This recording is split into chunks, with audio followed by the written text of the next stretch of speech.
কালকে না তোর এসেছে রেজাল্ট, তুই এখন আমি শেষে বলছিস লজ্জা পারেন? হ্যাঁ রে, সারাদিন ঠাকুর ঘরে যাবে না, এখন তো অন্তত যেতে পারিস যে পরীক্ষার রেজাল্ট ভালো হয়। অন্যরা ভয়ে ঠাকুর ঘরে পড়ে থাকে আর তুই এখানে বসে বসে ফোন চালাচ্ছিস। 400-র নিচে যদি নাম্বার এসছে তো রেজাল্টটা শুধু বেরো, তো সারা বছর এসে ফোন ঘাটা, সারাদিন ধরে ফোন ঘাটা, তো রেজাল্ট তো বেরোতে দেখ আগে, বাড়িতে নিয়ে চলে যাবো। রেজাল্টটা বেরো, রেজাল্টটা বেরো, রেজাল্টটা বেরো।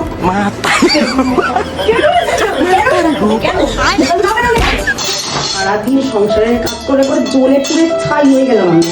খুব চলছে এখন, একবার এটা খাবো না, একবার এটা খাবো না, এই রান্না ভালো হয়নি, এই রান্না ভালো হয়নি। কালকে রেজাল্টটা বেরো, তারপরে বোঝাবো তো এইটা খাবো না, ওইটা খাবো না। চালানো কোনো কিছু করতে বললে পারবো না, আমি পারবো না, পারবো না, তোমার ছাড়াবো আমি একেবারে। সব ভাবলাম আমি ছাড়তে জানি, জানিস তো? সারাদিন শুধু ফোন ফোন নিয়ে বসে থাকা ওর, আর ফোনই ঘাটতে পারে, আর কিছু করতে পারবে না। তো রেজাল্টটা বেরোবে একবার, তো ফোন ছাড়াবো আমি।